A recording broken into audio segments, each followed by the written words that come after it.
Thank you, Charles. That's right. If you ever need a break from Narracott, Charles Morley is in the London Directory. Treat her right, Narracott. As far as I'm concerned, you're a better man in a tight spot than Phil ever was. This little sailor boy isn't going near the sea for a long time to come. Will you listen to me now? If you insist. Hugo and Cyril went down to the beach early that day. By the time I arrived, Cyril was out too far. It was too late to reach him. Hugo claimed he had been distracted helping a passerby with directions. I knew how it would look. I thought I loved him. So I told the coroner's inquest that it was I who had been on the beach. Later, when I was cleared, Hugo was jubilant, yet his feelings for me seemed to have vanished. I realized I had served my purpose. How would it have looked if the boy who stood between him and a fortune died while in his charge? He didn't think he'd done anything wrong. That was the most frightening part. Cyril wanted to swim out to the rocks.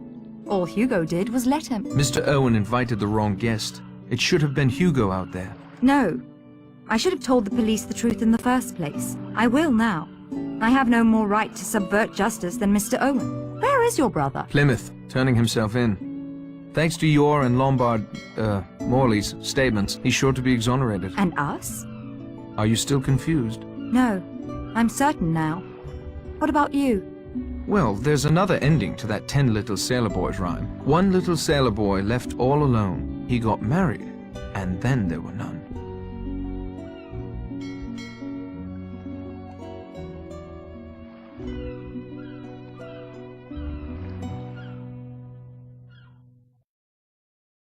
Silence, please. I have prepared a special reward for you.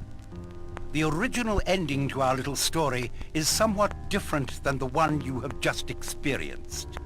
If you can complete a final puzzle, childishly simple really, you will be able to learn the original solution to "And Then There Were None," as Dame Agatha Christie first wrote it. Interested?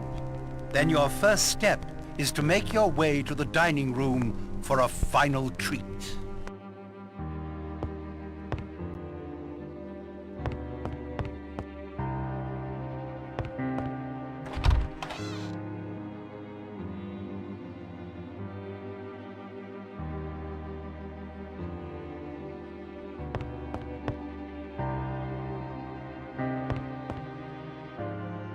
The last little sailor boy.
The film has been spooled. From my earliest youth, I realized that my nature was a mass of contradictions. I have an incurably romantic imagination, and it was for this reason that I adopted a rather childish and unreliable approach, writing my confession, enclosing it in a bottle, and casting it into the waves. There is 100 to 1 chance that this confession may be found, and then a hitherto unsolved murder mystery will be explained. Another trait born of my contradictory nature is my sadistic delight in causing death. From an early age, I knew very strongly the lust to kill. And yet, I was also indoctrinated with a strong sense of justice. I have always felt that the innocent should be spared and the guilty punished. With this mental makeup, it was inevitable that I would adopt the law as my profession. After ascending to the bench, I found that most of my baser desires were quenched in a legal and just way. And yet of late, I have felt a nagging urge, one that will not free me from its insistent grip. That is the urge to commit a murder myself. I fancied myself an artist in crime, and my imagination waxed secretly to this colossal force. However, I was restrained by my innate sense of justice. The innocent must not suffer. And then, quite suddenly, the solution came to me. I would punish those that the law could not touch.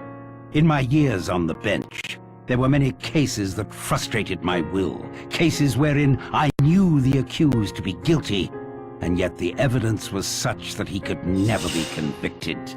Cases of deliberate murder that were quite untouchable within the confines of the law. So I determined to commit not just one murder, but murder on a grand scale.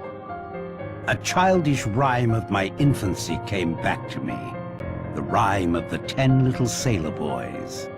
Something about it fascinated me, the inexorable diminishment, the sense of inevitability. And so I began, secretly, to collect victims. I will not go into detail about how this was accomplished.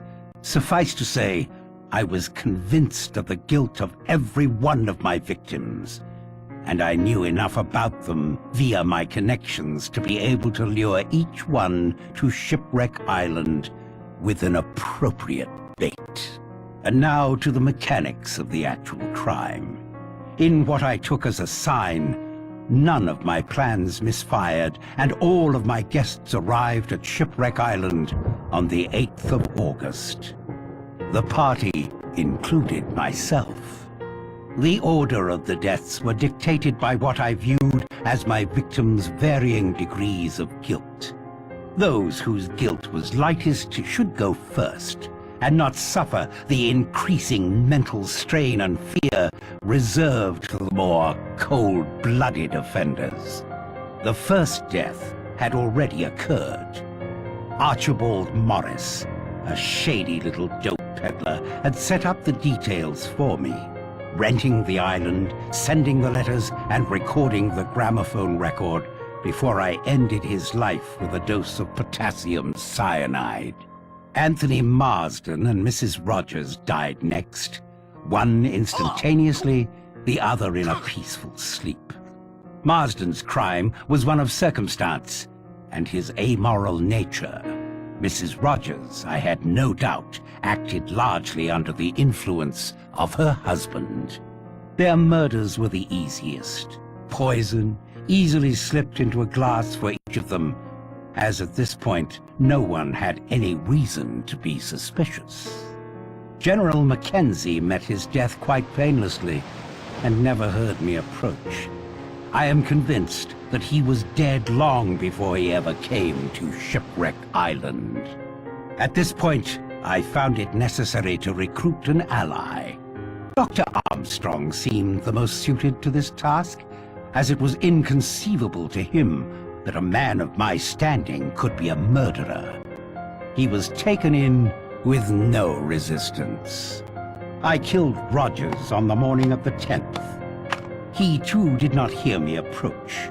During the chaos arising from finding his body, I slipped into Lombard's room and abstracted his revolver. At breakfast, I slipped my last dose of poison into Miss Brent's coffee. It was enough to render her unconscious, and I returned a short time later to inject a strong dose of cyanide into her. It was just after this that I intimated to Armstrong that we must carry our plan into effect, that I must appear to be the next victim. This would, perhaps, rattle the murderer, and at any rate would allow me to move about the house and spy on whom I wished. A gunshot and some red mud on the forehead was all it took. After all, it was only Armstrong who examined me closely. After returning the revolver to Lombard's room, I had a rendezvous set up with Armstrong on the edge of a cliff. He was still quite unsuspicious, although he ought to have been warned by the nursery rhyme, "A red herring swallowed one." Once at the cliff, I uttered an exclamation, leaned over the cliff. Wasn't that the mouth of a cave? He leaned right over. A swift push sent him quickly into the heaving sea below. He took the red herring all right. And now came the moment I had anticipated. 3 people who were so frightened of each other that anything might happen. And one of them had a revolver. I watched them from the windows of the house. When Blore came up alone, I had the big marble clock poised ready. Exit, Blore. From my window, I saw Vera shoot Lombard. I always thought she was a match for him and more. I then immediately set the stage in her bedroom. It was an interesting experiment. Would the knowledge of her own guilt, the hypnotic suggestion of her surroundings, and the nervous tension of having just shot a man be enough to coerce her into taking her own life? It was. Vera Claythorne hanged herself before my very eyes as I stood in the shadow of the wardrobe. And now I shall finish writing this. I shall enclose it and seal it in a bottle and throw the bottle into the sea. Why? Yes. Why? I suppose I have a pitiful human wish that someone should know just how clever I have been. I must go now and finish this. It is essential that my body be found in accordance with the record kept by my fellow victims. My own life is of no consequence. My doctors tell me I have a month to live at most. I do not wish to die the death of the invalid patient, steeped to the gills in drugs, culminating in a complete loss of human dignity. I will instead be found laid neatly in my bed, shot through the forehead. When the sea goes down, there will come from the mainland boats and men, and they will find 10 dead bodies and an unsolved problem on Shipwreck Island. Signed, Lawrence Wargrave.